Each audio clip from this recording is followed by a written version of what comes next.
Welcome to episode 136 of the Mutt Podcast, a member of the Odd Pods Media Network. Listen in as we discuss the dark and sometimes weird true stories in American politics. I'm Tina Jaramillo. And I'm Hillary Doherty. Hillary! Oh, that was old school when you would sing Hillary to me. Oh, how are you feeling? I'm feeling very good. Very good. Much better. I still have a little, I don't know, something that just is sticking for a while, I guess. Which I'm fine with because it was fucking awful. Oh my god. Awful. What's wrong? What is going on? I don't know. And by the way, has the CDC lost their fucking minds this week? Did you see what they put out? They're saying that if you've gotten COVID, you don't need to quarantine anymore. Oh, what do you mean? They say you can just go out. With COVID? Yes. Did you not see that? No. Tina, holy shit. And I remember I saw it and I was like, so basically we're doing herd immunity? Is this what's happening? Like, this is fucking crazy. Oh, like then everybody just gets it? Yeah. I think that's what they're trying to do. It's fucked up.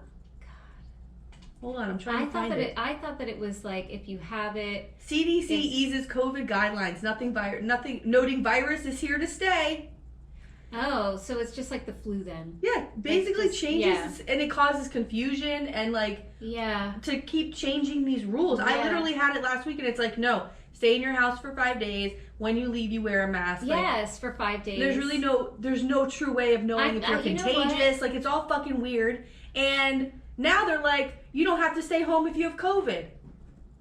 That's what they fucking came out and said. This is the craziest thing. And I was like, well, this is what the Republicans have said from the beginning. Yeah. Remember, DeSantis is like, you don't have to stay home, go out. He opened everything back up. I know, but I think the strains have evolved. And I think, like, this newer strain isn't like you're in the hospital dying like the very, very first strains were. You know what I mean? Yeah, but still. It's like now it's like the flu. I'm just going to get vaccinated every damn year. Well, that's the other thing I was going to say. I've been vaccinated. I've gotten 2 boosters. The last one I got in July. So less than a month ago, before I had COVID, I had the booster. It did nothing. It did nothing to slow it down. Because I know every year they'll come out with like 2 different like flu strain, and you get your vaccine, but they're always like, there's a possibility that there's another flu strain that ends up being more dominant. Like they try to take a guess based on what's happening, and they go, okay, this seems like the one that's going to be the prominent strain, and that's what the vaccine is for. And I think it's going to be the same with COVID. It's going to be like, these are the strains we think, and here's the vaccine for it. Bullshit. I'm just, I'm around a lot of people, so I always get vaccinated. I get it. Listen, but at the same time, I feel like I've been duped. Yeah. Do you know what I mean? I'm laying there, it's getting worse and worse and worse, and I'm like, why the fuck are they telling people to do this when it doesn't do anything for them? Like, it's fucked up. Yeah. Especially because you think you're protected. I mean, I didn't think I was immune to getting COVID, but I also didn't think that it would be that bad. When people are like, oh, I'm having mild symptoms, I'm thinking, this is not mild symptoms. I did not have mild symptoms. Ooh. So what in the fuck is this? It's all a nightmare. Like, send me to the mountains. Yeah. Get me out. God. I was focused on the Mar-a-Lago. That's the only thing on my notes was the FBI raid. He's espionage. going to jail, bitch. He's going to go to jail for espionage. Good. Because that he has sold nuclear information. You know that he has. They found that's what he has. Yeah, I don't know if he would sell it. He got a lot of money from the Saudis recently for some golf thing. Oh my god. Didn't he? Oh my god. Come on. I don't think he's just keeping the box in his basement. Oh, see, this is where I start to get fucked up, because this is like with 9/11 conspiracies. When there's 9/11 conspiracies, I start to go, I can hear you, but then also if I can allow myself to go to a place where the U.S. government flew planes or was behind all of these buildings going down, I can't exist here. So to think that Trump is that fucking evil, that to me, I don't know, is so crazy. Mean, why take it? You know what I mean? Why so I think, are you taking it? Here's one of the things I was thinking about. And I said, I said to my husband, I go, this is like a cartoon, because they said that the boxes all said top secret. You know what I mean? Oh my god. You know, like Acme TNT. Yeah. It's like, oh, I didn't know what they neighbor. Like, give me a break, because that's his new thing. His new thing is like... Play dumb. It's like, the government brought them in here. I didn't know it was in these boxes. Go check for fingerprints. Yeah, I think the other thing, too, is that, you know, for the rest of his life, he's entitled, as a former president, to get... you can say... They offer, do you want to continue to get like daily updates on foreign things that are happening in foreign countries? God. So for the rest of his life, he could continue to get that information. He didn't want it when he was president. I forgot who it was. I know. I forgot who it was, but there was most of them are like, yeah, no. Get me the fuck But there out. was somebody who wanted to keep up on it. I forgot who it was. Jesus, was it Nixon? I don't know, something like that. I don't know. There was somebody who like wanted to keep up on it, but most of them say no. So I was thinking like, I wonder if he's still getting those updates on... Well, the funny thing, too, is that because of her emails and all that bullshit, and Benghazi and all that stuff... Oh, my God. They love the FBI then. Yeah. They changed... Oh, there goes the cat again. They changed a law when he became president that... Yes. Is a federal crime or something. It's like 5 automatic years in prison. Yes, bye. And now this applies to him, which is so fucking funny. Oh my God. And here's something I read last night, which we gotta take it with a grain of salt. But this is what I read last night: is that he released the names of the agents who came to the house. Is he allowed to do that? I don't know if he's allowed to do it, but those names have now gotten out there, and those people are being harassed. Great. And it's like. That's fucking crazy. That to me is fucking insane. And again, now he's gonna play like the January 6th. Like, it's not my fault they did it. I'm just like you know, I didn't intend for people. I just put a name out. Like he holds no responsibility. Yeah, he is incredibly reckless. Just the danger he's putting these people in who did that. Yeah. Who are just doing their job, executing a search warrant. And it's the FBI. You know, pretty conservative group, you know, like, I feel like they're very much like, try to be by the record here. And these are people that they all were uplifting, you know, in the 2016 election when all that shit came out right before about Hillary. And they were all applauding the FBI. And I don't understand, like, how his followers, like, can't see that the FBI is great, and now like he's done something wrong. The FBI is corrupt, right? Marjorie Taylor Greene tweeted, "Defund the FBI." Oh, it's so great.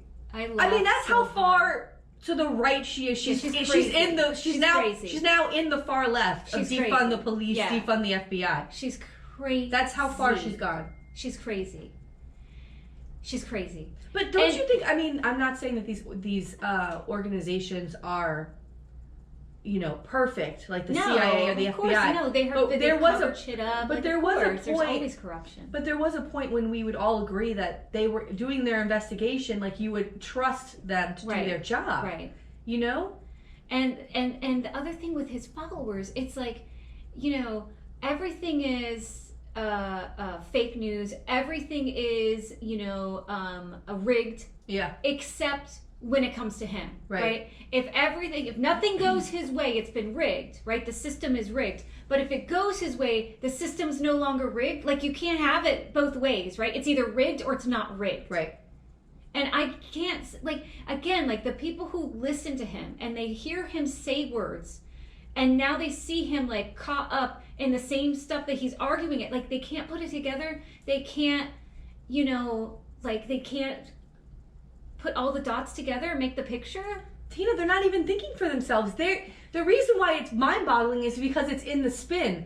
And so when that's what they're listening to is who's going to spin this, which these psychopaths are very fucking good at Fox News, and like all those fucking underground news things that they all listen to. Oh, that Breitbart. Like, they're very, very, very good at spinning bullshit.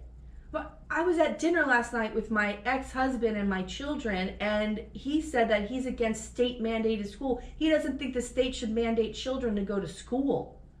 Wait. And Pamela's... Wait, so a parent can just be like, oh, my kid's not going to school, and they can be raised... And he's okay with that. And I said, well, I'm sorry, why not? He goes, because of what they're forcing the kids to learn. And I said, do you even know what's happening? Like, I said, your governor is fucking mandating some crazy shit. He goes, well, that's because it's been so terrible this whole time. Oh my, you know what? Yeah, and I said, well, that's because you want a dumbass society. Please step foot in a classroom. Yeah, you want to see the curriculum. You either don't want people to send their kids to school, so we can have dumb motherfuckers walking around. Or you want to control it all so you could still have dumb people walking around. That believe what you believe. Yeah. It's a level of insanity. I don't know. I can't even. This is a smart man. This is what I'm saying. That's the thing. I watched the fucking leading up to Trump being elected, and the entire time he was elected, I watched someone who I thought I knew become a fucking Trump zombie. And we didn't even talk about it that much. But it was because they can fall because they're gullible to other things. They can fall into this trap, and it happens to a lot of people. It happens to a lot of people who are like, I mean, listen, I'm not trying to defend Trump supporters, but they're good, normal people who have fallen into this fucking weird tornado cycle. We've lost them to this. Yeah, it's very difficult to pull people out of it. Families have been lost and broken up because of this shit. It is, and it's like they've just tapped into some fear. It's not their fault. They're human beings. They can be manipulated. So a friend of mine put a post up and was like, do you think people know that they're in a cult? And it was like, yes, no, maybe, other, whatever.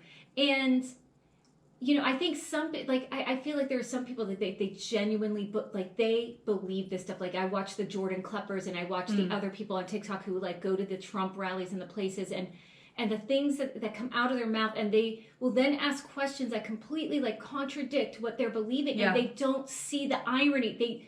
They do not legitimately see it. It is the blinders that they have on is incredible to me.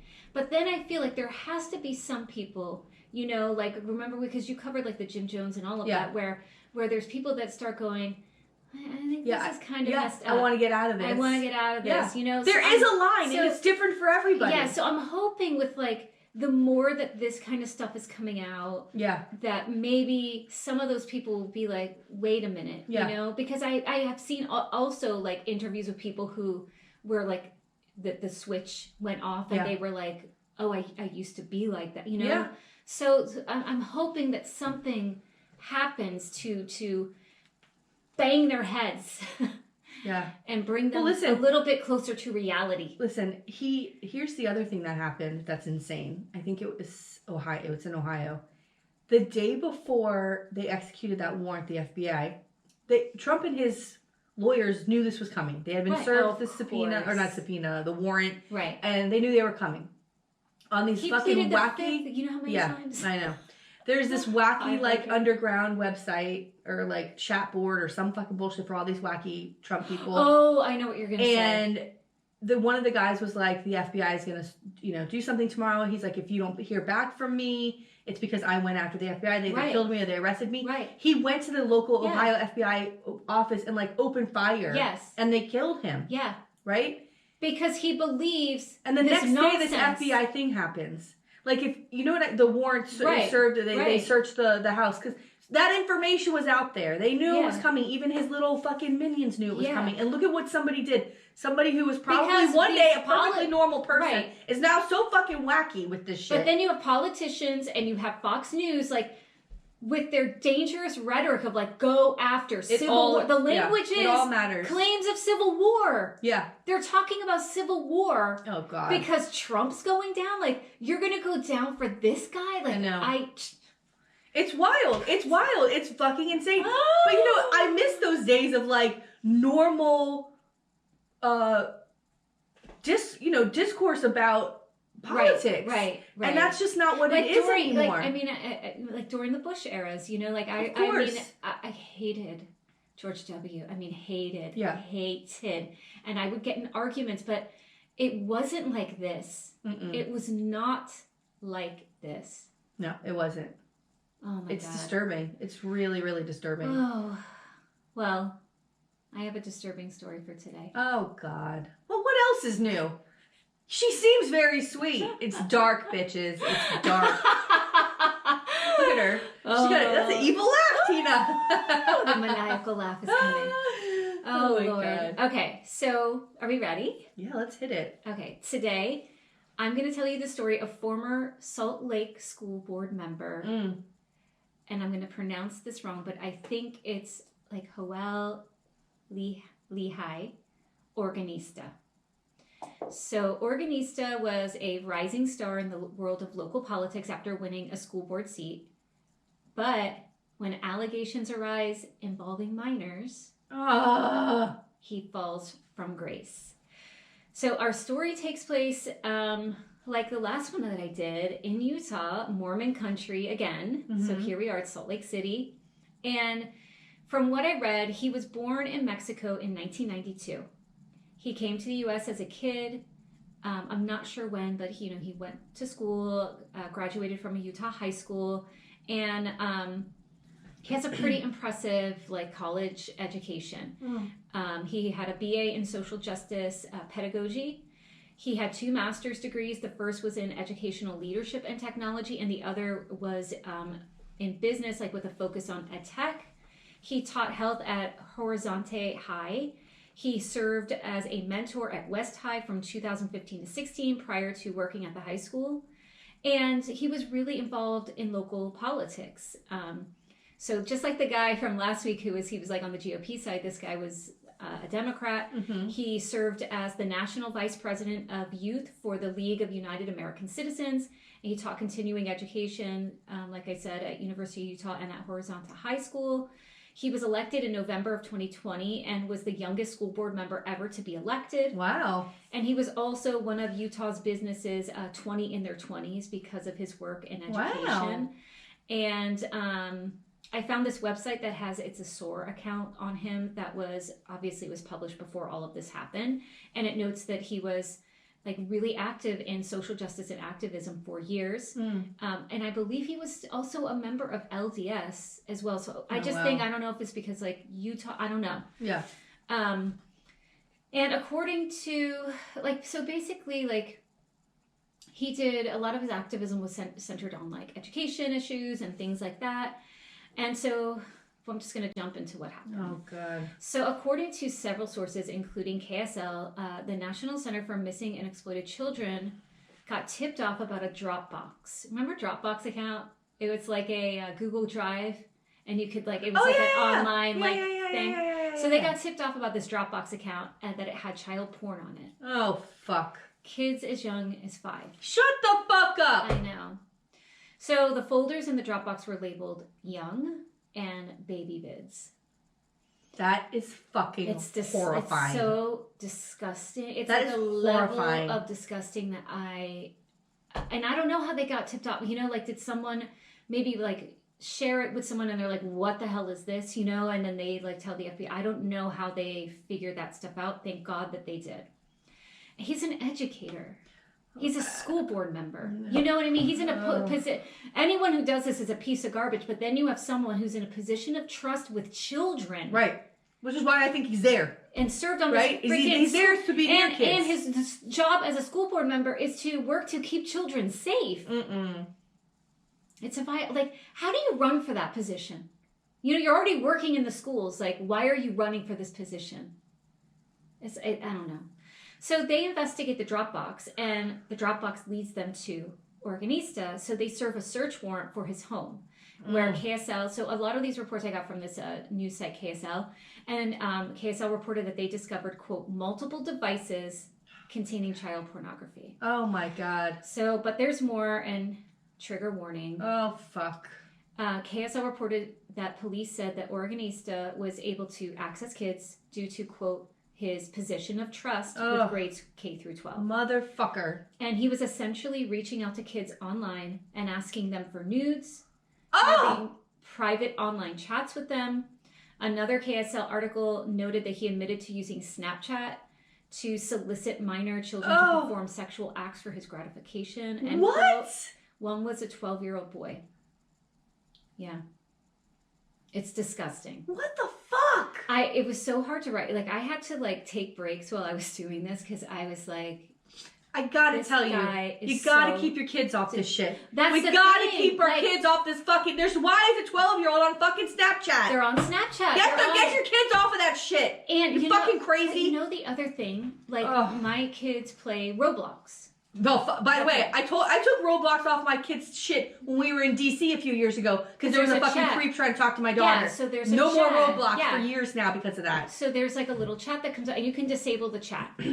And my son was like, "Oh, so and so," and I was like, "Who?" I said, "One of your friends?" No, and I said, "Give me this thing," and I went in, and I have explained to both of them.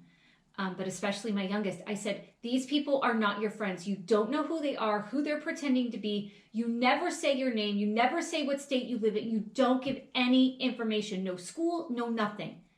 I don't care who it is. Like, they need to learn from a young age that they cannot trust this. So fucked up. You do not know what your kids are doing when you fall asleep at night. I have my kids bring their shit out here. Yeah. But when I fall asleep, I'm out. Yeah. Now, they could come out here in the middle of the night and take it. Yes. And get on there. And God knows who they're talking to. Yeah, and what they're looking at. I don't care how much you think your kid is trustworthy. These fucking people get in. They put a fucking foot in the door and push their way in. And the guy that was trying to say something to my daughter, it was in Spanish. And so I had Google translating, and his thing was, "Why are you so sad? Do you need a friend? Are you okay?" Yeah. And I was like, I fucking took the thing and I threw it across the room. I'm like, I'm gonna fucking kill, I saw red, like I'm gonna fucking kill somebody.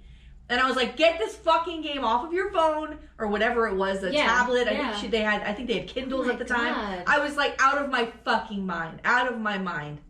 And if your kids are alone and they want someone to talk to, they just start talking. And kids, because this generation, even with their friends, they don't call friends on the phone. They're all in a group chat. Yeah. My son's in like 4 different group chats, and that's what they do. That's how they communicate. So, someone sending a Snapchat or like someone sending a chat in a row, like that's like kind of their thing. You know what I mean? Like your children will survive. I don't care how fucking hard they cry to you about Snapchat or whatever else. They will survive without it. They'll be just fucking fine, believe me. And the other thing that needs to be looked at on your kid's phone is they make these apps where like you look at it and it's like, oh, that's a game. But when you click in the game, that's where they hide their Snapchat. Like, it's a way for kids to hide all of the things that they have. So you really have to look at what they have on their phone, because they create these apps for kids.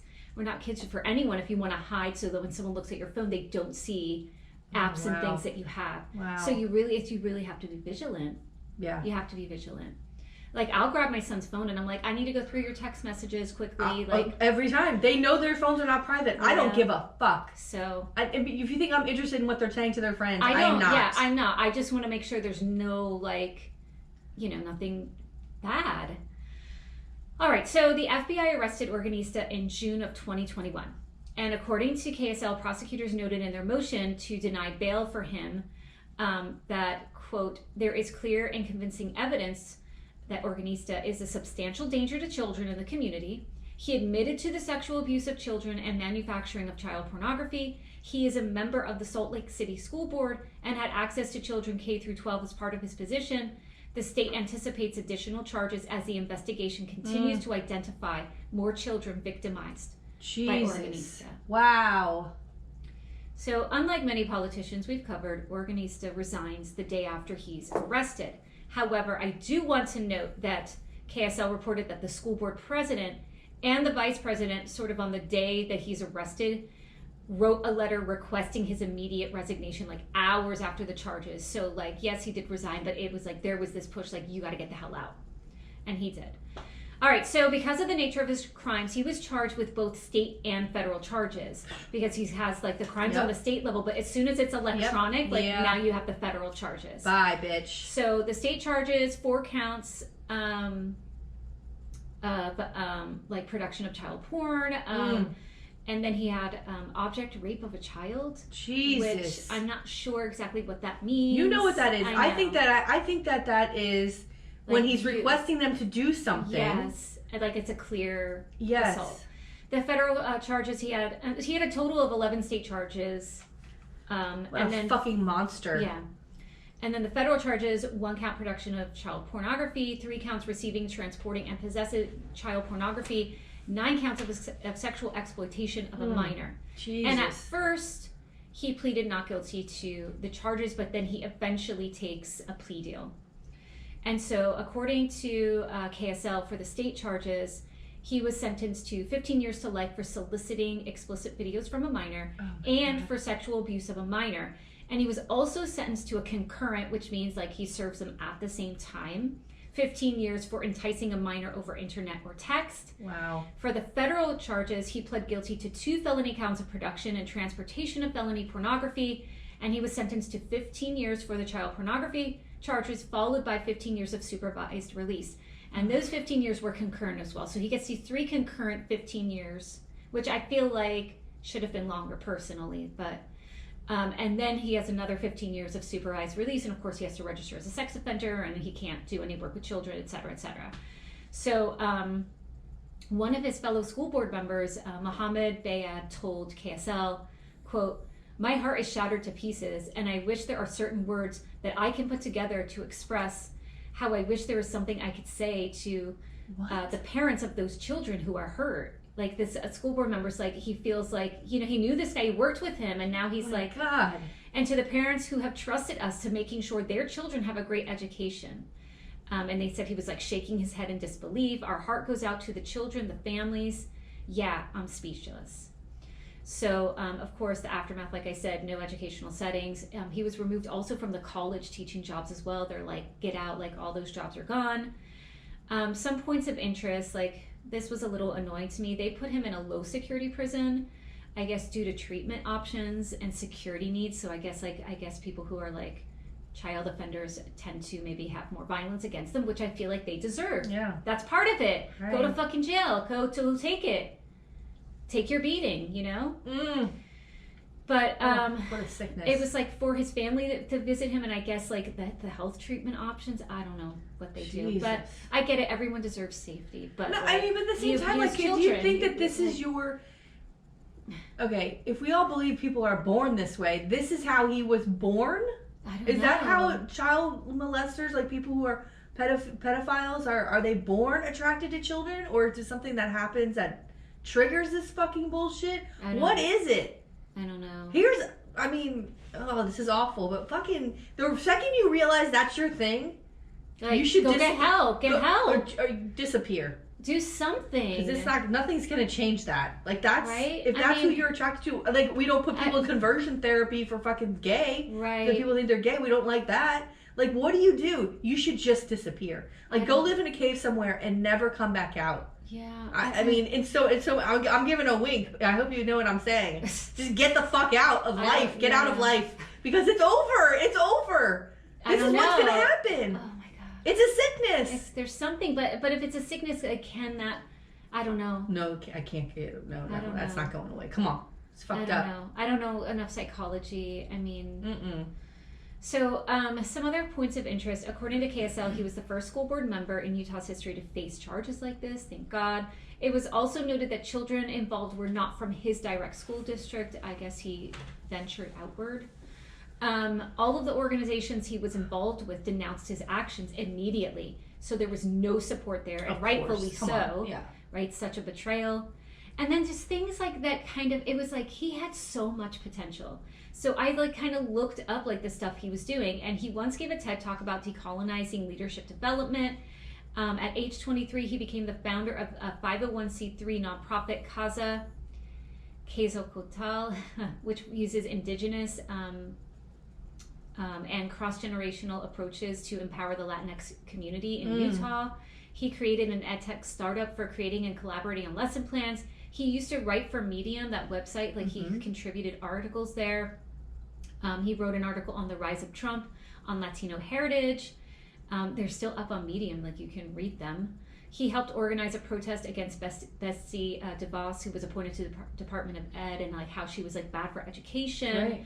So you have this guy with so much potential to be a leader. But isn't that how it always goes? He's this monster. Yeah, but but the thing is, it's scary because you never know. Right. Who someone is and what they're capable of. There's no difference between the guy who's bagging groceries and is a pedophile and this fucking guy who's a pedophile. You just, you know what I mean? You just don't know where it is. Yeah. Look at that Jeffrey Epstein. He's a fucking pedophile. And that's like the scary thing. Like, it's like, these are people you could be walking around talking to, thinking, wow, they're such a great person. They're doing all this great stuff. And inside, they're this other thing. Like, that's like the Jekyll and Hyde thing of it that is creepy. Like, oh my that's God. Like so worrisome because like, you don't know who to trust, like with your children. No one. I trust no one with my kids. Fuck that. So I found an old article on Fox. I thought this was kind of funny.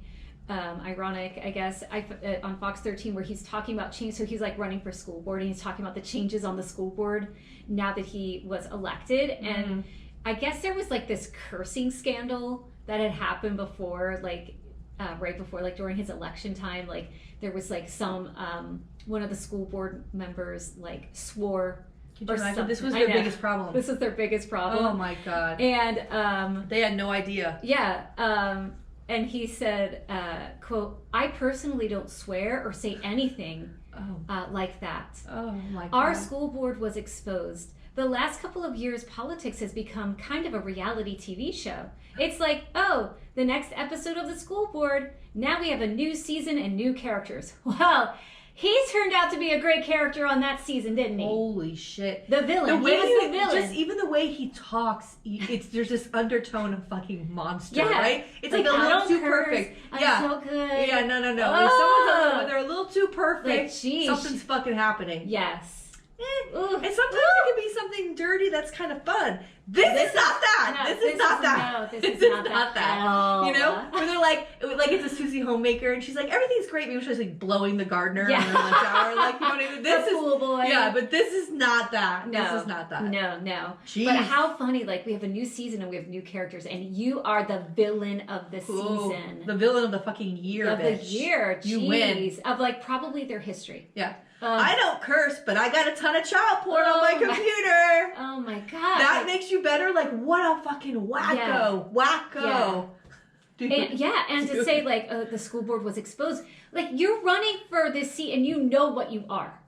It's arrogant. There's an arrogance there. Like, he thinks he's fooling everybody. Yes. By the way, who was that anonymous tip? Who was that called that in? Thank God. So somebody saw it. Or someone, like, because if it's a Dropbox. Yeah. Dropbox is like a Google Drive. Like, you can share it. So how many people were on it? Like, who he shared? I don't want to. I don't know. Speculate. But like, was he on a video that someone recognized him? Like, what was it? Who knows? Oh God! Jesus, these monsters.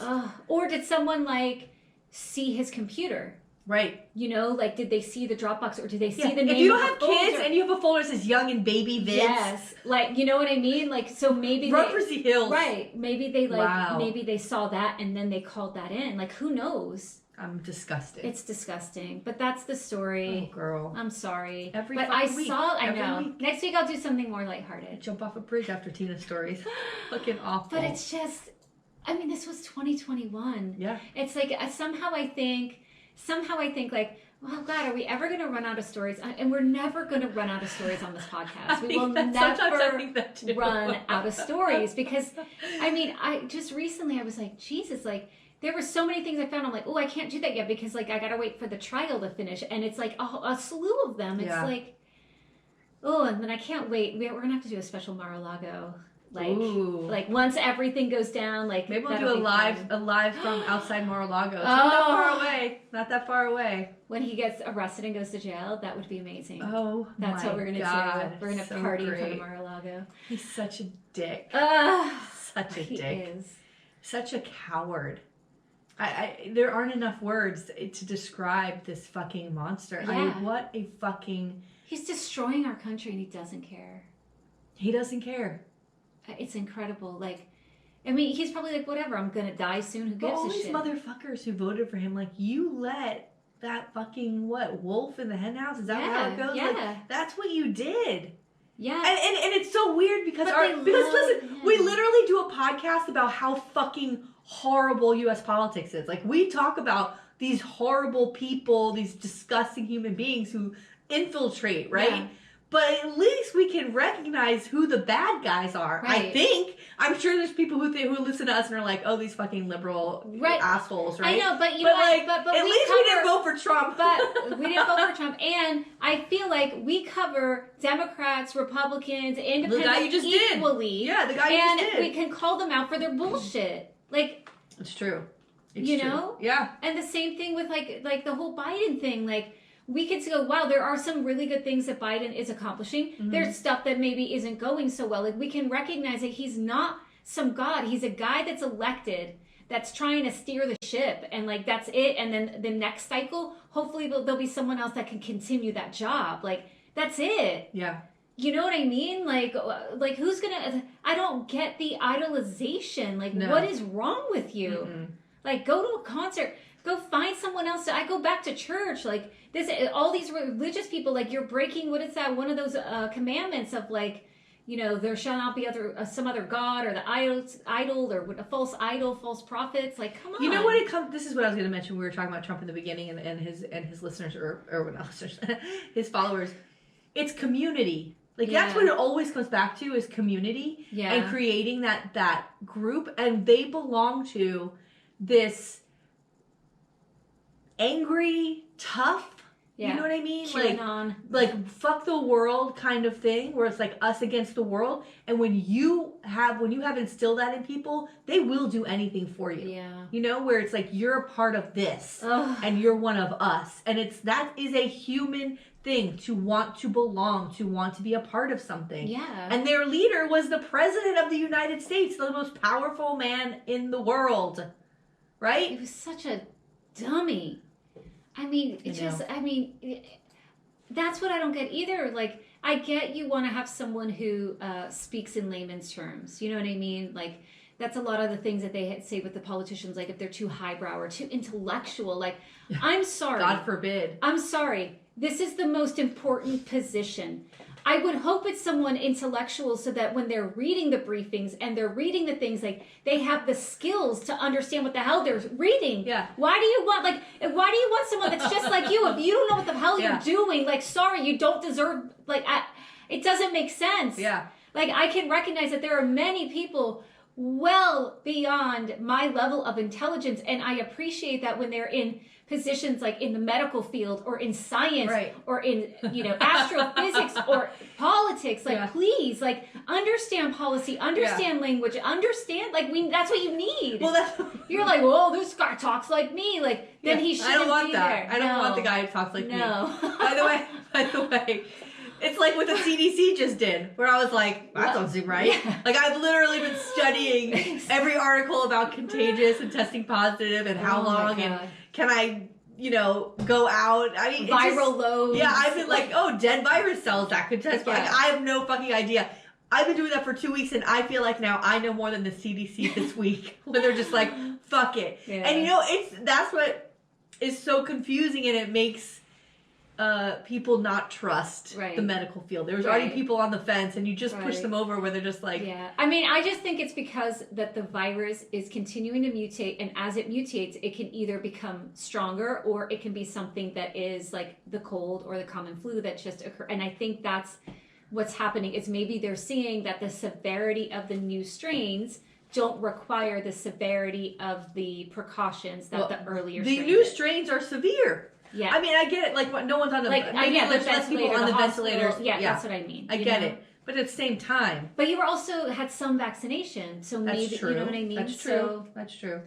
I don't know. I just think that we should have some sort of other explanation besides, like, it's fine. You could just go out and do this. And they're not... That's not what happened. I don't know. Ooh. Okay, today... Let's do it! I am covering one of the original winos, an ultimate wino. What? I'm covering Phyllis Schlafly. Oh, okay. Schlafly. I've had a hard time pronouncing your name for days. Schlafly. She is the ultimate. I put down the ultimate wino. The ultimate wino. This bitch. Oh, girl. Tell me all about her. I gotta tell you. Let me settle in. Settle the fuck. Phyllis Schlafly was an American Schlafly. She says it's like I have almost an Irish accent. There's a Phyllis Schlafly for you ladies. Always our Irish friends over there in Ireland. What do they say? I don't know. I don't know either. Top of the morning to you. Yes, top of the morning. Oh, good for you there, Tina. A good for you there. It's such a good accent. Thank you. I want to go to Ireland. Oh my god. So badly. Oh, I'm going to Key West in a couple weeks. I told Tina yesterday, we're going to have to record a double soon, bitch, because I'm going to Key West. I'm so excited. That'll be fun. Yeah. Okay. Phyllis Schlafly was an American attorney, activist, and author. She held paleo-conservative social and political views, opposed liberal feminism, gay rights, and abortion, of course, and successfully campaigned against the ratification of the Equal Rights Amendment to the United States Constitution. That's what she's very famous for. She wants to stop the ERA. Yeah, God forbid. So I had to look up paleo-conservatism because I'm like, what the fuck is this? Yeah. It's a political philosophy and variety of conservatism in the United States stressing American nationalism, Christian ethics, religionism, and traditionalist conservatism. Please go away. So everything that makes my vagina just go and dry. Let me take a sip of coffee after I say something like that. Just picture it, everybody. Shriveled. Let's take a moment. I'm very verklempt. Let's take a moment to think about. I'll give you a topic. My dry vagina. Okay. All right. So, Phyllis Stewart was born August 15th, 1924, and was raised in St. Louis. During the Great Depression, Schlafly's father, John Bruce Stewart, faced long-term unemployment beginning in 1932. So her mother, Odile Stewart, went back to work as a librarian and school teacher to support her family. Okay. And she was able to keep the family afloat and maintain Phyllis in a Catholic girls' school. Phyllis attended college and graduate school at Washington University in St. Louis. Oh, great school. Great school. And Radcliffe College, respectively. Schlafly started college early and worked as a model for a time while she was in college. Hey. In 1944, she graduated Phi Beta Kappa with a Bachelor of Arts. In 1945, she received a Master's of Arts in Government from Radcliffe College. Wow. And she earned her Juris Doctor degree from the Washington University and St. Louis School of Law in 1978. I mean, incredible. For her, like in graduating with these degrees in the 40s as a woman. Yeah, huge. Yes. Right? Think she's a bit of a feminist, maybe. Yes. Maybe. No. Watching her mother take care of the family. What happened?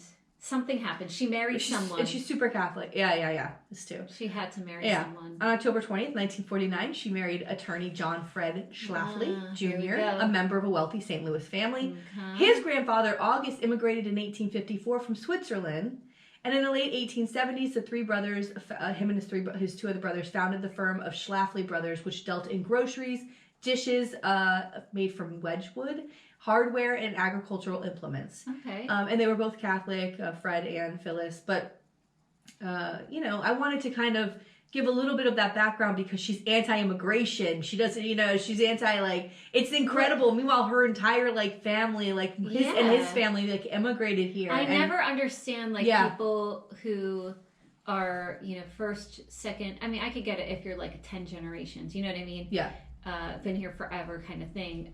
Mayflower people. These are, their parents. But, first, second generation people, what are you doing? I know. What are you doing? They linked Catholicism to Americanism and often exhorted Catholics to join the anti-communist crusade. Oh, God. Okay, so she starts to get involved in, activism and politics. So in 1946, she becomes a researcher for the American Enterprise Institute and worked in the successful United States House of Rep campaign for Republican Claude Bakewell. She played a major role with her husband in 1957 in writing what they called the American Bar Association's report on communist tactics, strategies, and objectives. So they're whole part of the Red Scare and all of that. Yes. Donald T. Critchlow says, quote, "It became not only one of the most widely read documents ever produced by the ABA, it was probably the single most widely read publication of the grassroots anti-communist movement." End quote. Wow. Yeah. So in 1952, she runs for Congress as a Republican in the majority Democratic 24th Congressional District of Illinois, and she loses to Charles Melvin Price. She attended her first, so now she's getting into where people know who she is from this writing, from working on that campaign. And then here she is, so as a woman trying to run, and there's, She loses to a man, obviously. Like, so again, like this would be something that would maybe prompt feminism and prompt. No. Okay. She attended her first Republican National Convention in 1952 and continued to attend each following convention. As part of the Illinois delegation of the 1952 Republican Convention, Schlafly endorsed U.S. Senator Robert A. Taft to be the party nominee for the presidential election. At the 1960 Republican National Convention, she helped lead a revolt of, quote, moral conservatives, end quote, who opposed Richard Nixon's stance against segregation and discrimination. Okay. So she's fucking old. She's a Strom Thurmond-esque kind of lady. Right? Yeah. You know, by the way, remember I covered Jesse Helms and how he beat the man Gant, who was the first black mayor of Charlotte, North Carolina. He runs against Jesse Helms in North Carolina to be a senator, and he loses. I was watching the Michael Jordan documentary, The Last Dance. By the way, have you watched that? Not yet. Oh my God, you have to watch it. It's so good. It's 10 episodes. It's very long, but it's so fucking great. Anyway, they wanted Michael Jordan to endorse Gant for this Senate seat, and Michael Jordan didn't want to get involved in politics, and people got all fucking pissed off. And they were playing clips from the Gant Jesse Helms, Jesse Helms wins. And he said in his speech when he won that night, there's no celebration in Mudville tonight. Jesse Helms, this is in the 90s, he said that. I know I covered Jesse Helms, but like, that's fucking insane to me. It's insane that he said that. It's disgusting that he said that. And by the way, guess where Michael Jordan's from? His hometown. I knew it was North Carolina, but Wilmington. How fucking crazy is that? Wow. Yeah. Wow. Go listen to Tina's when she covered Wilmington, North Carolina. It's fucking incredible. Oh my God, that story. What a fucking episode that was. Blew me away. Okay. So she... so at the 1960 Republican National Convention, she helped lead this revolt against the segregation and discrimination. She's against that, he's against it. I don't know. It's so fucking wild.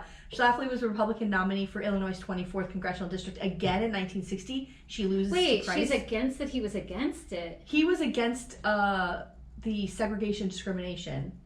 And she was fighting against... Oh, okay. Yeah. She came to national attention when millions of copies of her self-published book, A Choice Not an Echo, were distributed in support of Barry Goldwater's 1964 presidential campaign, especially in California's hotly fought winner-take-all delegates GOP primary.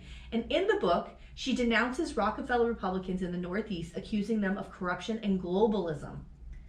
Remember, she's all about America. Yeah. Critics called the book a conspiracy theory about secret kingmakers controlling the Republican Party. I mean... Schlafly had previously been a member of the John Birch Society, but quit and later denied she had ever been a member because she feared her association with the organization would damage her book's reputation. She's so, like, calculated and, you know what I mean, like, maneuvering in all of this. I don't understand, like, what is her her family ulterior motive? Like, her whole thing is family, like, protecting the family. I read this whole thing her daughter talked about. Every night they'd have to eat dinner together, and it was like, it didn't matter what you were doing, you had to be at that dinner table. She had 6 kids, you had to be at the dinner table every single night. And it wasn't like, you know, she made hot dogs. It was like a full fucking, like, 3-course meal, and everything had to be, you know, like, protecting family, and what her idea of what family was had to be protected the whole time. Right. But meanwhile, she's out fucking making books, and, you know, I mean, give me a fucking break. Come on. So Gardner Johnson, Republican National Committee for California, stated that the distribution of her book in California was a major factor in Goldwater's winning the nomination. In 1967, she lost a bid for the presidency of the National Federation of Republican Women against the more moderate candidate Gladys O'Donnell from California. Outgoing NFRW president and future United States Treasurer Dorothy Elston of Delaware worked against Schlafly in the campaign. So in 1970, she ran unsuccessfully again for the Illinois 23rd Congressional District, losing to Democrat incumbent George E. Shipley. And she never ran for office again. That was the last time she tried to, So maybe she's just got a little bitterness. Yeah. For not winning, you know? Mm-hmm. But she still wants to be involved so she doesn't go away. Right. Okay. So, American feminists made their greatest bid for national attention at the 1977 National Women's Conference in Houston. However, historian Marjorie J. Sprunell argues that the anti-feminists led by Schlafly organized a highly successful counter-conference, which was called the Pro-Life, Pro-Family Rally, to protest the National Women's Conference and make it clear that feminists did not speak for them. Oh my At God. their rally at the Astro Arena, they had an overflow of over 15,000 people and announced the beginning of a pro-family movement to oppose politicians who had been supporting feminism and liberalism and to promote family values in American politics, and so moved the Republican Party to the right and defeated the ratification of the ERA. Like, this is how she did it. So is they're going to come for your family, they're going to come for your, right? This whole family values thing, like, it blows my mind. Like, feminists, you know, they love their families too. Yeah, it's ridiculous. Like, it's such a ridiculous like, broad brush that you're painting. Yeah, it's like, just because you're a feminist, it doesn't mean like you're like, I'm not taking care of kids, I'm not cooking a meal ever. Like, cook a meal, don't cook a meal.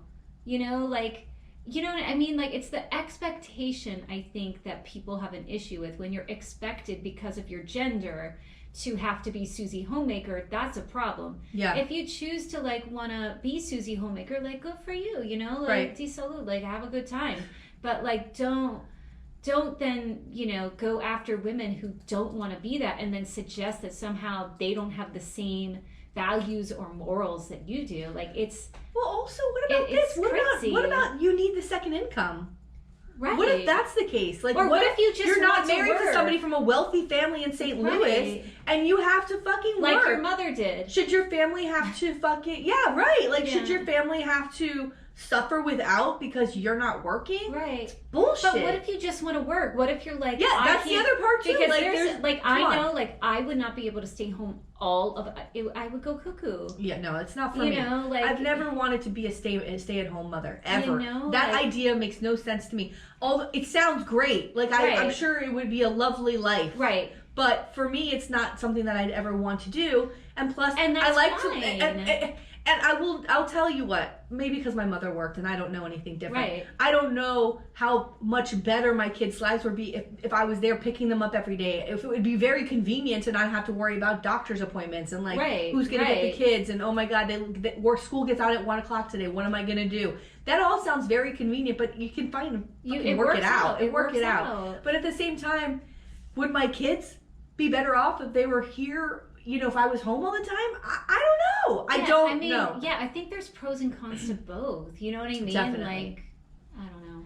I don't either, and I think that. But this attack on anyone that they think is a feminist, like that, it's just like the pro-life, pro-choice, you know, argument. You know, it's like somehow like you're this other thing that doesn't care. Yeah. And it's like, no. Like, it needs to be either pro-choice or anti-choice. Like, this whole pro-life, like, the way that they spin it, the family values, like, it's bonkers. But also, I always felt like feminists they want, a man can be a feminist. I don't want to say it's women who want this. A feminist is someone who wants someone to be able to make their own choices. Right. And not just about abortion, about their life. About their life.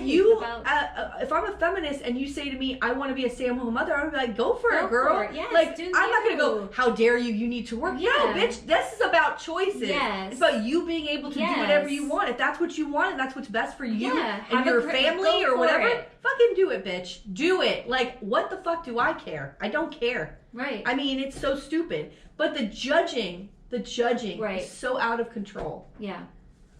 It's true. And there are people who go as far as, like, if you are working or you know, have to work, like, that you shouldn't be having children then. Yeah. It's like, no, I'm sorry. Like, I can work and still have my family, and I don't know. I don't like it. I don't like it either. All right, I'm sorry. Go ahead. No, and you know what? I want my kids to see that. I mean, listen, if I didn't have a job, I wouldn't be sitting in this fucking house right now. Yeah. Like, when my divorce was going through, like, I knew that I could say, you don't have to pay me this, you don't have to pay me that. I want the house. How am I going to do it? Let's see if I can keep it. And there was a way I was able to do it. But it was because I have a fucking job for 20 years. You know what I mean? Like, I had that backing. What if you were in the position when you weren't working for 20 years and you have to get a divorce? This happens to a lot of women. You're fucked. You're in a lot. It's bad. They have been out of college for now 20 years. And, you know, like, it's really hard for them to then readjust. And I don't know. I don't know either. I just do what's best for you. I don't give a fuck. Live your life, bitch. Don't just. I got my own problems. Live your life. Yeah, I got my own problems. I can't worry about you. All right, please. All right. So this Equal Rights Amendment comes around, right? This is where she fucking gets her fame. This is where she fucking digs in. And you know who really loves this shit is Republican men. Or any men. Oh, they don't want to hear about women having equal rights. So she had a lot of support from men. They still have this like antiquated view of, you know, the wife and the baby. Yeah. Like, ugh. Yeah. Find me a man who wants an independent woman. It's so hot. I mean, it's so hot. Thank God. Like I thank God like that my husband is not like one of these people. Oh God. Okay. It's getting hot in here. So ERA amendment. Oh God. Schlafly became an outspoken opponent of the Equal Rights Amendment, the ERA, during the 1970s as the organizer of the Stop ERA campaign. So the Equal Rights Amendment, if you aren't aware out there, it was a proposed amendment to the United States Constitution designed to guarantee equal legal rights for all American citizens, regardless of gender. And her acronym for STOP, it was an acronym, by the way. It was Stop Taking Our Privileges. What the fuck does that even mean? That's what the Equal Rights Amendment is trying to give you, bitch. Stop taking our privileges? Like, what? I don't understand it. That doesn't make any sense. She's an idiot. She's an idiot. She argued that the ERA would take away gender-specific privileges currently enjoyed by women, including being a dependent wife, getting dependent wife benefits under Social Security, separate restrooms for males and females, and exemption from the draft. So she was afraid all of these things were going to be taken away. Which, by the way, fed into people's fears, right? Like... Oh, my God. She's out of her mind. You got to slow down. So in Illinois, the anti-ERA activists used traditional symbols of the American housewife and took homemade foods like breads, jams, apple pies, etc. to the state legislators with the slogans... You're gonna love this, Tina. No. Preserve us from a congressional jam. Vote against the ERA sham with like a jar of jam. Another one said, I am for mom and apple pie.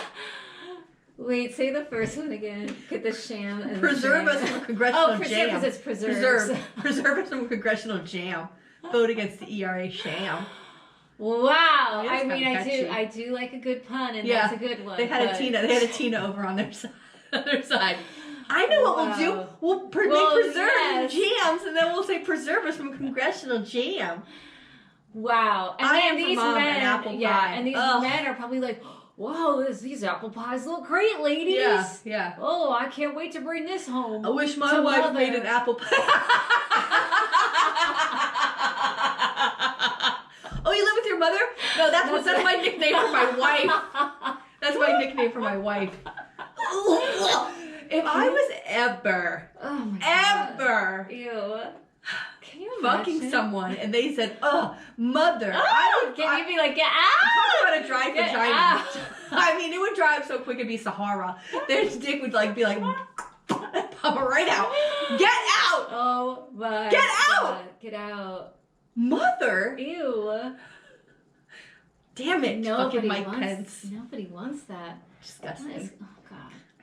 I'm gonna write down dry vagina as a possible name for this episode, but it won't happen. But it would be very funny if it was dry vagina. I feel like I need to have people on here to argue to let everybody know that I don't have a dry vagina. I'm gonna get the line of men out the door. Tina, I'm gonna get some phone calls after this. Oh my God. Help. Our next little look is gonna be all the people I fucked. Oh my God. Wow. We're in the muck of this episode. We are in the muck of This is what happens. We don't record together for 2 weeks. I know. It's amazing. Okay, here we go. Okay. She was opposed by groups such as NOW, National Organization for Women, and the ER America Coalition. In 1972, when Schlafly began her campaign against the Equal Rights Amendment, the ERA had already been ratified by 28 of the required 38 states. I don't know. We're still not there, by the way. We're still every year asking Florida to ratify this so that it will become a law. We need 38 states to ratify this in their Florida state. It's never going to happen with DeSantis at the helm. There's one legislator who brings it up every year. I forgot what her name is. It's awful. Sorry. In 1972, okay, I already read that part. 7 more states ratified the amendment after Schlafly began organizing opposition, but another 5 states then rescinded the ratifications because of her work. Oh my God. So she was very powerful. I mean, but she's really working it. I mean, she is working. Yeah. The last state to ratify the ERA was Indiana, where State Senator Wayne Townsend cast the tie-breaking vote in January 1977. Nevada, Illinois, and Virginia ratified the ERA between 2017 and 2020, many years after the deadline to do so. Hello. Yeah. The ERA amendment was narrowly defeated, having only achieved ratification in a total of 35 states, and she was a very key player in making sure that this didn't happen. Like 2 more states couldn't just get on board. No. Political scientist Jane J. Mansbridge concluded in her history of the ERA, quote, "Many people who followed the struggle of the ERA believed, rightly in my view, that the amendment would have been ratified by 1975 or 1976 had it not been for Phyllis Schlafly's early and effective effort to organize potential opponents." I mean, she has screwed over women for decades. Yeah. How many? They needed 36, 37, 38. Mm-hmm. And only 35. Oh my God. And 3 of them had rescinded, so if those 2 had stayed in, maybe. Joan Williams argues... Wow, it's incredible how one person... Oh, yeah. And she was beautiful, remember. So much she's power. White, she's beautiful. And she's bringing it looks like to men. Yeah, like butter will melt in her mouth, and then she opens her mouth, and she's like, we should all be home with our husbands. Oh, my God. And they're like, they're going to ruin the household and the family. Yeah. Wow. Joan Williams argues, quote, ERA was defeated when Schlafly turned it into a war among women over gender roles, end quote, right?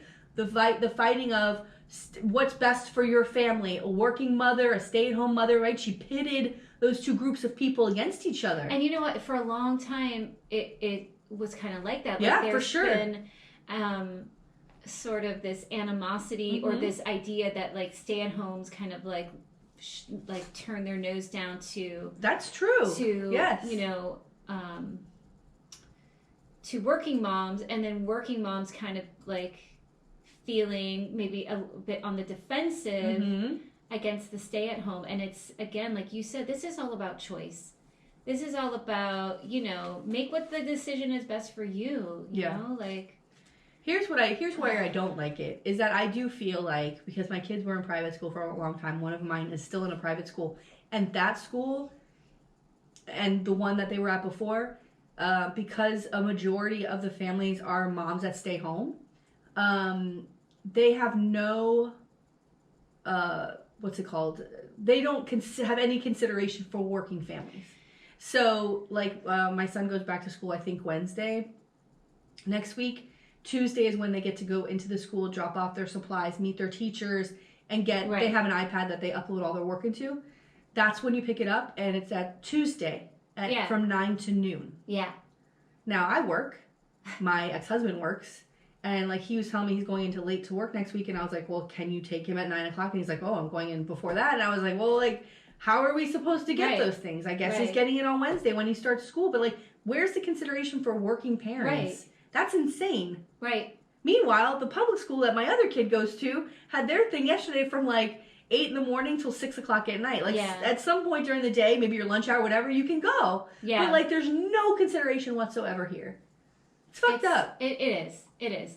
And I had that same thing. I know I've told this story before on here, but, like, when my kids were at a private school for a short amount of time, and I remember going to one, class party. There was always, like, the moms that would organize the class parties.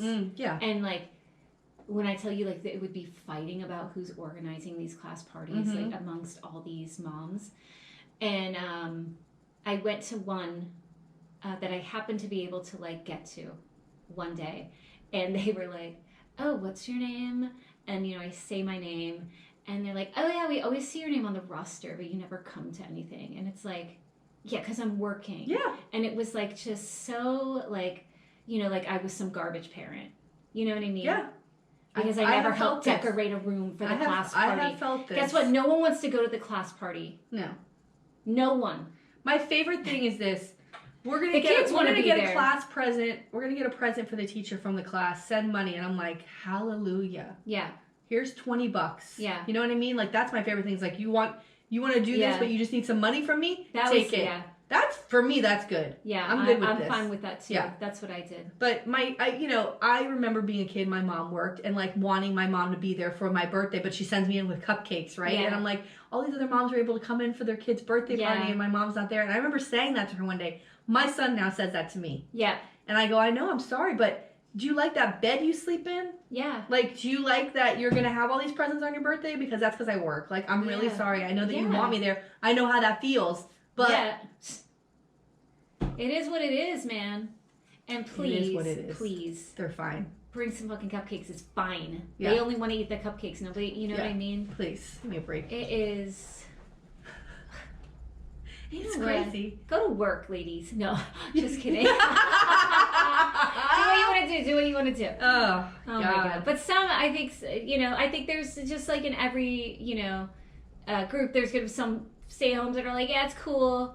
And others are going to be like turning their nose down, like somehow they think they're better than you, Whatever. And it would be like, we're after drop off. Oh yeah. We're after drop off. Yeah. Let's go to spin class, and then we'll go get some. And it's like, but yes, the last day of school. The last day, there's an email. I don't want to go to spin class with you. No. Number 2, go fuck yourself on that hard little seat. Who's sitting on that fucking seat? Let's go to spin class every Wednesday after drop off. The last day of school, the entire 5th grade was going to the beach. They send an email. Oh, we want to take all the kids to the beach after last day of school. After school, I got out at noon, and I never told my son because I knew that I couldn't take him to the beach on a Wednesday. I know. And then my ex-husband can't do it, right? So we have to work, so I had to pick him up the last day of school. He gets in the car, and I'm taking him back to the house, right? And he goes, did you know that there was a party today at the beach? And I go, yeah. And he goes, oh. I said, what's wrong? He's like, I thought I wasn't invited. Oh, no. He thought that he started crying. He's like, I thought I wasn't invited. And I'm like, no, I didn't tell you because I knew you wouldn't be able to go. But by the way, it's really shitty to do a party on a Wednesday at noon. Like, how about the following Saturday? How about Saturday when everybody can go? Yeah. This is the kind of shit I'm talking about. But I don't fucking get it. It's very exclusive. I don't like it.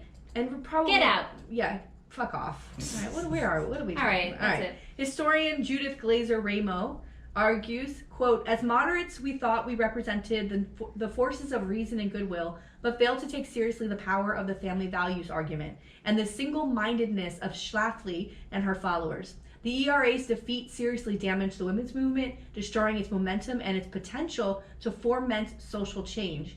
Eventually, this resulted in feminist dissatisfaction with the Republican Party, giving the Democrats a new source of strength that, when combined with overwhelmingly minority support, helped elect Bill Clinton to the presidency in 1992 and again in 1996. Soccer moms, remember? Yes. Right.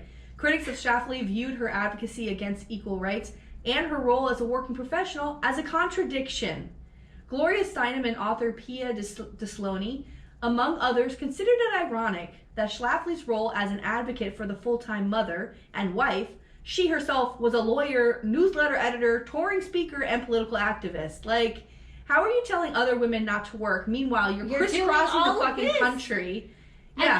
Again, it's like the Trump thing, like, don't do this, don't do that, but meanwhile you're doing the thing. Yeah. Like the do as I say, not as I do. Right. Like it's people can't see it. It's fucking weird. Yeah. It's weird. So we talk about ERA, it hasn't passed, we'll see, I don't know, one day. But here's some things she said about other issues that I thought was wild. This is fucking wild. In March 2007, Schlafly spoke against the concept of marital rape. 2007, in a speech at Bates College in Lewiston, Maine, she said, quote, by getting married, the woman has consented to sex, and I don't think you can call it rape, end quote. 2007. What is she saying? This is crazy. It's incredibly irresponsible. Yeah. I mean, so now you've just like handed out like the ability for men to be violent towards their wives. This was a thing. Now remember, women would be raped by their husband. They call the police, and they can't do anything. And the husband would say, "What do you mean? How is it?"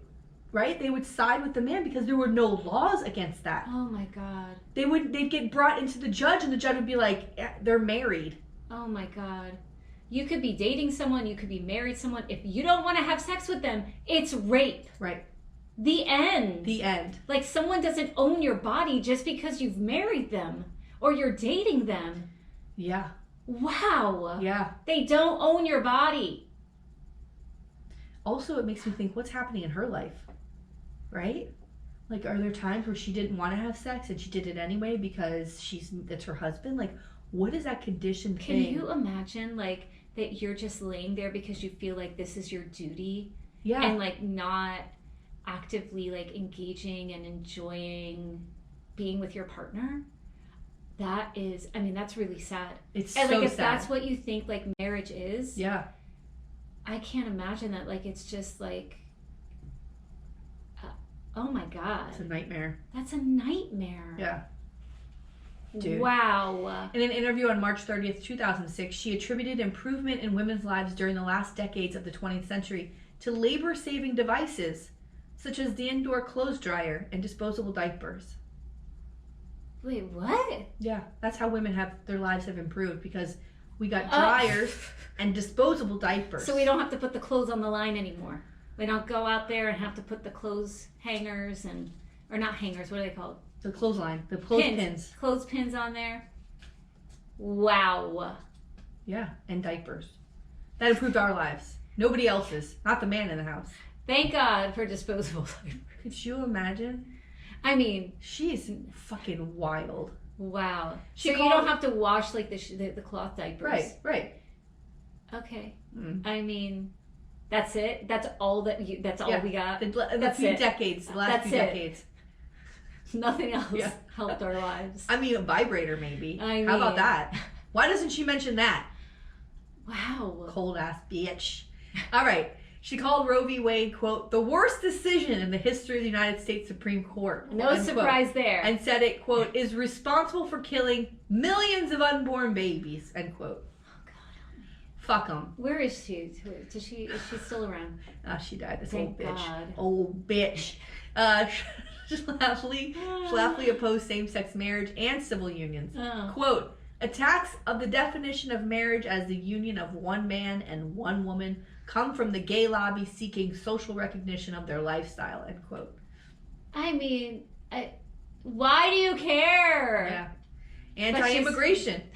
Schlafly believed the Republican Party should reject immigration reforms proposals and told Focus Today that it is, quote, a great myth, end quote, that the GOP needs to reach out to Latinos in the United States. Wow. She said, quote, so it's okay. So it's okay for the white Europeans to come over, like her husband's family. Yeah, and her family. But no Latin American. I get it. Yeah. She said, quote, listen to this. The people the Republicans should reach out to are the white votes. The white voters who didn't vote in the last election. Huh? The propagandists are leading us down the wrong path. There's not any evidence at all that these Hispanics coming in from Mexico will vote Republican, end quote. Wow. Well, I mean, she would be right on board with this, what's happening today. She'd be leading the charge. She'd be leading the charge. I don't think I put it in here because I'm going to talk about something. The last thing is pretty funny, but I think she was, what's that guy's name? Oh, for fuck's sake. It's the same guy that I was sitting with Jesse Helms and Bono, and I completely forgot his name then. I'm completely forgetting it now. She had supported him. He's from Pennsylvania for against, in the primary when Trump ran in 2016. Oh, and then Trump wins and she endorses him. And the last book that she wrote that came out like the day after she died was The Case for Republicans to Support Trump. Was the last book she wrote, and why they should support him. Wow. Yeah. You're wrong. Yeah. Wow. Yeah. But she must have been touching herself when he was talking about Mexicans and all that stuff. She must have been this thrilled. is like right up her alley. Oh yeah, I mean he basically was just repeating her same bullshit. She must have been fucking jerking it to that. Wow. A lot about the vagina today. Oh my god. Okay, Ooh. so this is funny. On May 1st, 2008, the trustees of Washington University in St. Louis, where she went to school, announced that Schlafly would receive an honorary degree at the graduation ceremony for the class of 2008. Why? She already has degrees. The news was met with objection from some students and faculty who complained that she was anti-feminist and criticized her work in defeating the Equal Rights Amendment.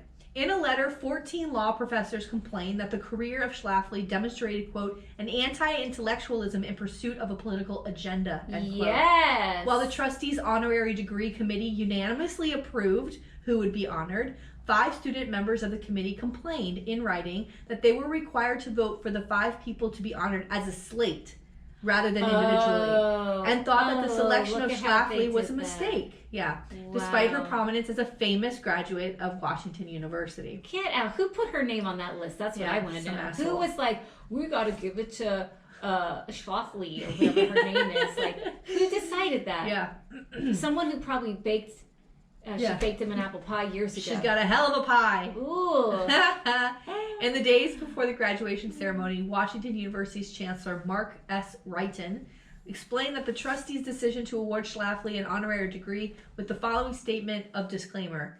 Quote, in bestowing this degree, the university is not endorsing Mrs. Schlafly's views or opinions. Rather, it is recognizing an alumni of the university whose life and work have had a broad impact on American life and have sparked widespread debate and controversies that in many cases have helped people better formulate and articulate their own views about the values they hold, end quote. Insane. Wow. At the May 16th, I mean, for the worse. Yeah. And nothing that bettered the country. She didn't do anything that made it better. But and if anything, she fueled and created a formula that is still used today to pit people against each other. Yeah, the division, that's the thing. To fight against women's rights, to make us worse. Like, she didn't do anything that made the country better. This is like giving Trump a fucking honorary degree. Oh what has he done that made it better? You know? Oh my God. Remember when he won the Peace Prize? Oh my God, what a fucking dick. Such a fucking asshole. All right. I'm almost done. At the May 16th, 2008 commencement ceremony, Schlafly was awarded an honorary degree as a Doctor of Humane Letters. What? Yet faculty and students protested to rescind Schlafly's honorary degree. During the ceremony, hundreds of the 14,000 people in attendance, including 1/3 of the graduating class and some faculty, silently stood and turned their backs to Schlafly in protest. Good. Yeah. She doesn't deserve it. No. In the days before the commencement, is she reaching out to people like, I want to be honored? Like, how is this working? Yeah, maybe. Why are they suddenly like throwing her name in the ring? Yeah, maybe that's what. Well, she was still actively involved in fucking talking shit. Yeah. In the days before the commencement, there were protests regarding the awarding of an honorary degree to Schlafly. She described the protesters as, quote, a bunch of losers, quote. Was my favorite thing I read in the whole thing. She's so funny. Moreover, after the ceremony, Schlafly said that they're college grads. Yeah. Moreover, after the ceremony, Schlafly said that the protesters were, quote, juvenile, and she said, and quote, I'm not sure they're mature enough to graduate. End quote. Oh, please. Schlafly died of cancer on September 5th, 2016. At her home in Ladue, Missouri, at the age of 92. Dang, the day after the election? September 5th. Oh, September 5th. Yeah, so she didn't even get to see Trump win. Oh, good. Right? Yeah. Oh, I wonder if she did her absentee ballot. Oh, probably. This bitch is on top of it. Meanwhile, she had 6 kids. One of them I read. 6 children? Yeah, one of the boys. This poor woman. I know. One of the boys, well, she was just laying there apparently. Yeah. One of the kids, the boys was outed as gay in some magazine. They outed him, and she said that he is, and she said, but he shares my values. So I don't know if that means he's. What does that mean? I don't know. But you know. Yeah, I'd be curious to see where do all of her children stand politically? Like what? She had one daughter who was very outspoken. I think her name was Corey Ann. She's got all kinds of shit written about her. But outspoken as a feminist? No, her. Yeah. Well, that's a shame. Yeah, it is a shame. But what else is new? Yeah. This is what we do. We pass this stuff on to our children, you know? God. All of it. Well. You know. Well, what are you going to do? I don't have that. I don't have any titles here, so I have a couple. Oh, you do? Yeah. Okay, I was gonna say it might be dry vagina. I guess that's not gonna happen. Well, we had an episode called Magical Vagina, by the way. We did. Yeah. We should go look at that. That was a That's good a great episode. Yeah, that was your story from Hawaii. Oh yes. That woman she had a boyfriend who was a firefighter, and she was not a looker. Yes. But this firefighter looked like he'd be one of those calendars. Yes. And I was like, that bitch must have a magical vagina. Oh, I've been seeing a lot of this lately of couple pairings that just don't match up to me. Honey, speak the truth. Speak the truth, honey. All right. Well, you know, I always feel that way with whoever I'm with. No. I mean, I told you that last night. No. I was like, I don't deserve how cute. I don't deserve how cute. Yes, you do. 1,000,000%. This is because of my personality, not because of my mug. You Oh, know what I'm saying? And the tits. You are the tits beautiful. are good. Stop it. Wait. Stop the it. tits are good? Is that a possible title? Let me write this down on here. This paper. Oh, I'm just going to draw a picture of two boobs. Just two boobs. Oh. Just draw that. Tits are good. Oh my God. You better be watching the YouTube, motherfuckers. Yes, watch the YouTube. We're giving you a show. We are giving you a show on. on this fucking YouTube. We are. 9 viewers. 90 of you are so lucky. Come on. Thank you. Please, spread the word. Is there nothing else? That's it. Okay. All right.